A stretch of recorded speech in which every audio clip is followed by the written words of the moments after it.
Welcome back. This is part 2 of making the coin ring. So as you see, we finished this part in this so much in part 1. We are heading to part 2. So before we head to the next part of the stitching, what I like to do is to make some knots at the back of the piece so that the thread is secure, and then we'll move on to the next round of bead embroidery. So bring your needle up like this and take your bicon bead and push it down in this position. Okay. See, when you bring it down like this, you can see that the bicon bead is hitting against or bumping against the seed beads. So we don't want the position of the bicon beads to be like this. So what you have to do is move the position of your needle a little away from the seed beads, and then put on your bicon bead and check whether they are in the correct position that we want now. See, now this is the correct position of the bead that we want. So before you start anything, you'll have to make sure that your placement of the bead is correct and that your needle is also coming out in the position that we need to. Then for this part, I'm going to take the next color of the size 15 beads. So that is a kind of a bronze and copper mixed. So take a little bit of the size 15 beads. Pick up one and bring it down the thread.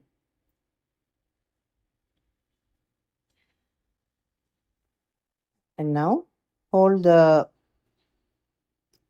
thread in your hand slightly like that and move away the bead that you just added and pass your needle back into the bicon and push it down in the same or a little bit away from the same place where you started. And when you do that, see, this is how the beads will position themselves, the bicon bead and the small size 15 bead on top of it.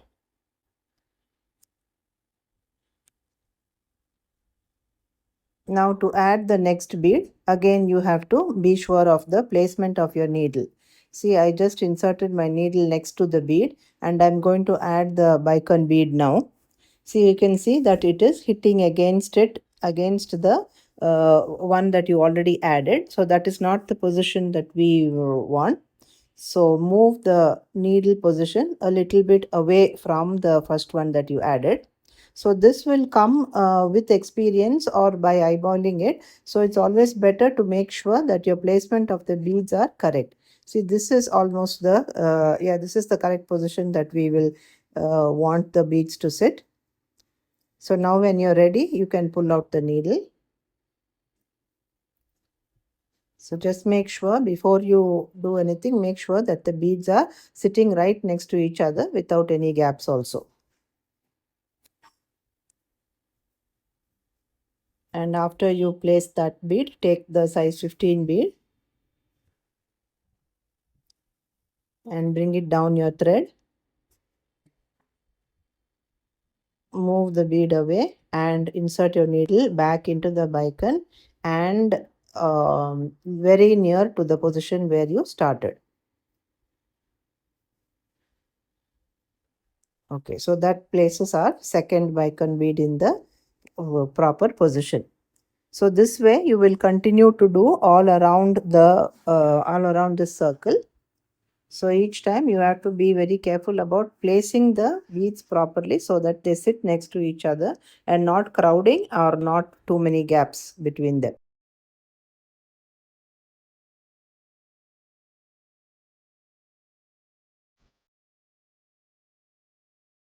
This round will go a little slow because you have to really work on placing the beads properly. If we are placing the beads in a horizontal position, it is more easier because we know where the beads are ending. But since this beads we are placing vertically, you have to make sure that there is enough room for the beads to sit comfortably around in that circle.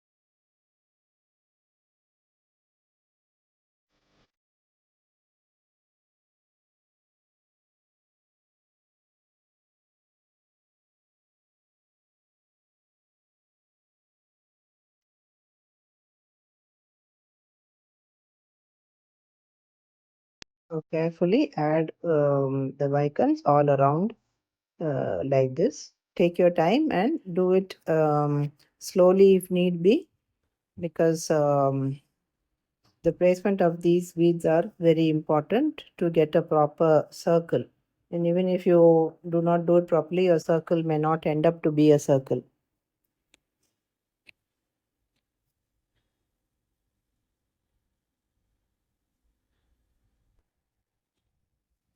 Let's say I've completed all around.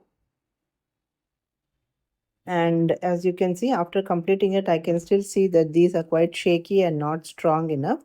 So the next thing that I'm going to do is I'm going to reinforce this thing and going to make a second pass. To make a second pass, what we have to do is you have to follow the same stitching method that you did by when you were adding the bicons and the beads. But now this time you won't be adding any beads. That's all. So pass your thread in the same path as before. Bring your thread up, come up the bicon and the seed bead, then move away the seed bead and bring your needle down again. So by doing so, your the beads that you put on this row will become a little more tight and they won't be as shaky as before. This will take some time because you will have to find your way up the bicon beads and then into the small size 15 bead. So it will take some time, but then this is the best way to tighten up the or to make it nice and strong.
So after completing that round, I have cut away the excess and made it into excess embroidery backing.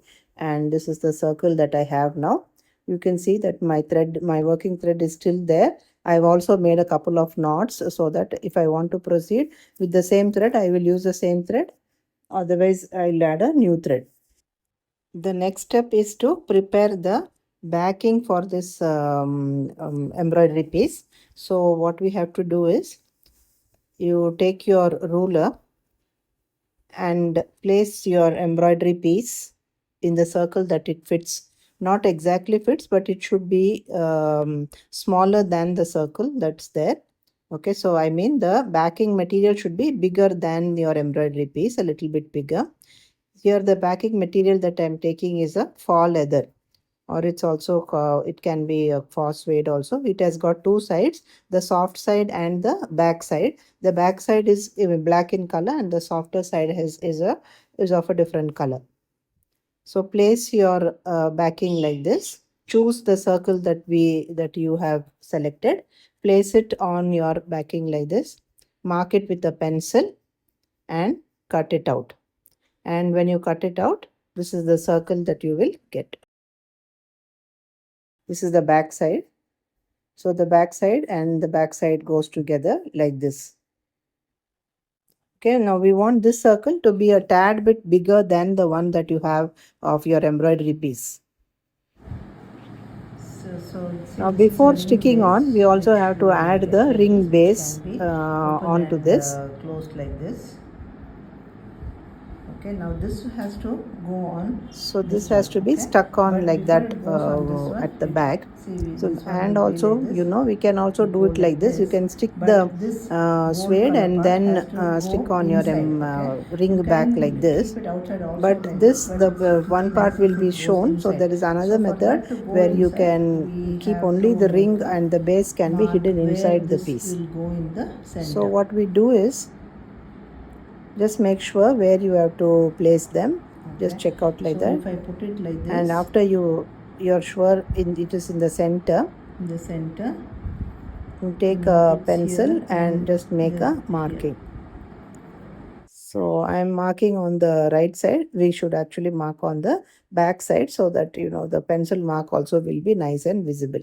So keep it right in the center and put a small mark on either side of the ring circle like this. Now we have to make a small slit from dot 1 to dot 2. So I'm taking a blade and instead of placing it on the cloth and cutting, I'm just placing it on this plastic ruler and making a small incision between these two dots that I made. So not from them, but in between, you make a small incision. The smaller, the tighter fit, it's better. So do not make a very big incision here. So the points that we marked is actually for the reference. See, so much of an incision is enough. And as you can see, it's not starting from the 2 points that I made. It is a little bit smaller than that. Now, before we move on, I want to take this working thread up so that when I want to start my work again, my thread will be in the correct position or it will be on top of my beadwork. So I'm going to just take this thread away so that my thread is coming from the top. And now the piece that we made, that small incision, I have to push this ring base into that. So the right side of the suede is facing you. Push your ring base into that small incision that we made. It will be a tight fit and this is how it should be. Do not make it bigger than this. So try the suede it will expand a little. That is the faux suede will expand a little bit to accommodate the ring base like this. So gently push it down without tearing. Gently push it down like this and bring out the ring base. See, when you do it like this is how it will sit on the backing. Now this can be stuck on to the embroidery piece that you are making now. Okay, this is how neat it should be. If you have made the slit a little bit longer, it won't be as neat as this. And this has to be placed and stuck like that. If you think the piece is not in the correct position or it's not in the center, just keep moving it around until you make sure that your ring base is properly in the center of the circle.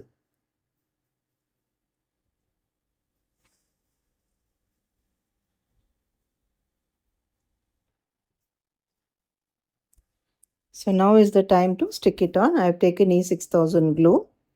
Apply it on the back of the embroidery piece. So in this, there is another step that you can also do.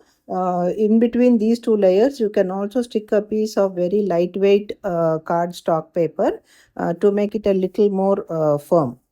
Here I haven't added it, but that could be added so that your base will be a little more firm and not wobbly. I've taken a small piece of the waste phosphate to rub around the glue like this. And do not spread the glue right at the edges because that's where the stitches are, and also you will be inserting your needle to make the edges, so don't put your glue right at the edge. And when you're ready, see the coin has got a face, so what has to be up and what has to be down, you have to be clear about that. And when you're going to stick on the coin, the ring base also, you have to make sure that the position is correct. Okay, see the top and the bottom, and it has to coordinate with the it has to be right, so that when you wear it on your finger, the coin is straight vertical up. Okay, see, place it like this. So do not place it in whichever position you want to. You will have to check out the front portion of your ring and make sure that you place your ring base in the correct position, so that when you put on your ring, it will be look straight. So when you have placed your ring base correctly, make sure that you press it all around, and let it to dry for about 24 hours before we proceed to the next part.